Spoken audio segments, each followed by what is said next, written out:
Good evening, Bailo. Good evening, Gloria, and thank you for having me. We're glad to have you. Can you give us some background to why these particular elections are extremely tense? What has been happening prior to the elections? Well, one doesn't need to be a security expert in order to understand what is happening in Guinea right now or what has happened prior to the elections. If I may go back just a year without going too far, President Alpha Conde, who is currently the president, his term was meant to be ending this year, but for some reasons, rumors surfaced last year that he wanted to stand for a third term. So in order for him to succeed, there had to be a change of constitution. And so having said that, they decided to kind of organize a referendum. But prior to the referendum, opposition leaders or political parties across the country opposed the idea, and also civil societies, trade unions, and they all joined together. They kind of said, look, this is not a good idea and we don't support it. You are only changing the constitution because you are wanting to seek a third term. So they organized a group called le FNDC, which stands for le Front National pour la Défense de la Constitution, meaning the Front National for the Defense of the Constitution. So after organizing that, since then, over 50 people have been killed, and mainly from one ethnic tribe, according to reports. Even Amnesty International reported that over 50 people have been killed since last year. So, yeah, so that was basically the things that have led to the tensions. And just to come back to the elections, during the campaign, things were really, really tense, and both parties throwing insults at one another, the opposition accusing the government of inciting hatred, whereas the government as well is accusing the opposition of inciting hatred.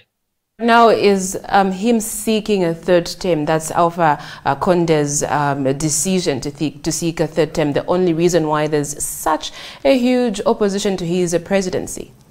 Is that the only reason? Well, that's one of the reasons, but also his term was meant to be ending, as I mentioned at the beginning. Guinea's constitution states that a person is only allowed to stand for 2 terms. And Alpha Conde was elected based on that constitution. So opposition political parties are claiming he is changing the constitution because that favors him. And he's also accused of divide and rule, ethnic tensions between the Fulani community or the Fulani tribe and also his own tribe, the Madingos, or as they call them in Guinea, le Malinke. You know, so that tension is there between the Fulanis and the Malenkes since President Alpha Conde came to power. But as I said, that's an allegation. It is an allegation that him as well, he's denied. He said he's not dividing the country. But since he took over, there has been protest after protest. And most of the time, as I mentioned, many of the people that are killed, over 200 people since 2010, 90% of them are from the ethnic Fulani community. All right, now dozens of citizens have died and continue to die in the lead up to the elections. What was the atmosphere like during the election itself? To be surprised, on the day of the election, it was calm. Everything went smoothly. There were some allegations of voter irregularities in the northern part of the country or the upper part of Guinea in the Kankang area, Sigiri area, which is the stronghold for the president or President Alpha Conde. Opposition leaders claim that on the day of the election, their observers were kind of chased away. They were not able to observe the election, but the government has denied those allegations. Right, now when are the election results are likely to be announced, and what is the Electoral Commission saying about the elections? Your viewers might know, or yourself, the election happened on Sunday, but surprisingly on the Monday, a press conference was called by the UFDG party, the Union for the Democratic Forces of Guinea, the opposition main political party, or the main opposition political party led by Cellou Dalein Diallo.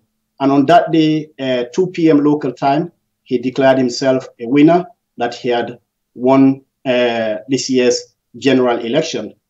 Although he didn't state how and with the figures that he won it.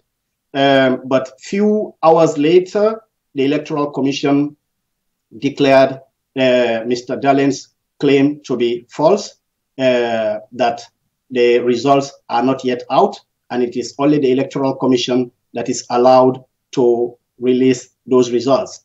And also the government from their side, the Security Minister, Damatang Albert Kamara, also refuted the result, claiming those are false results, and the opposition is trying to trigger violence in the country.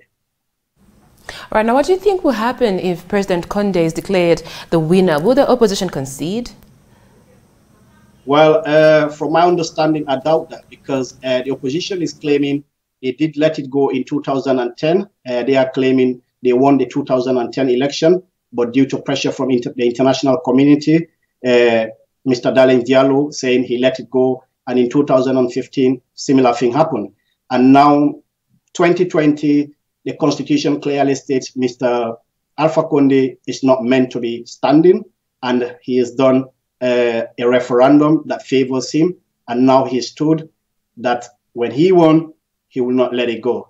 And just yesterday, last night, some of the electoral results started coming out, the provisional results. The capital Conakry, some of the results in one of the largest areas in Kaloum, and also in the Dixon area and Matam were released. And in terms of those, the current government is said to have won. And also in the other area of Bokeh, since then, it's been violence in Conakry. Day before yesterday, 4 people were confirmed dead. And since last night to today, I'm not up to date with the figures, but many people have died both sides, including some military men. Let you go. How are police handling this situation so far? Sorry, I didn't get that clearly. How are the police handling the situation so far on the ground?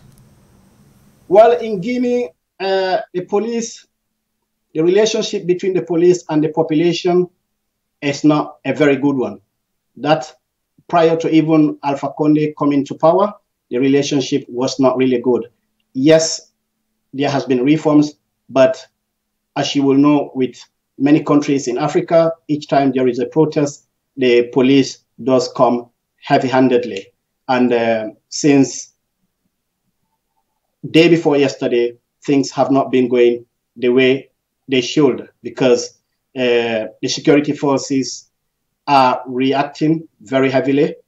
Don't get me wrong, I'm not saying other people or these protesters are not doing other things, but in terms of the security-wise, the relationship between the police and the protesters or the civilians is not a good one.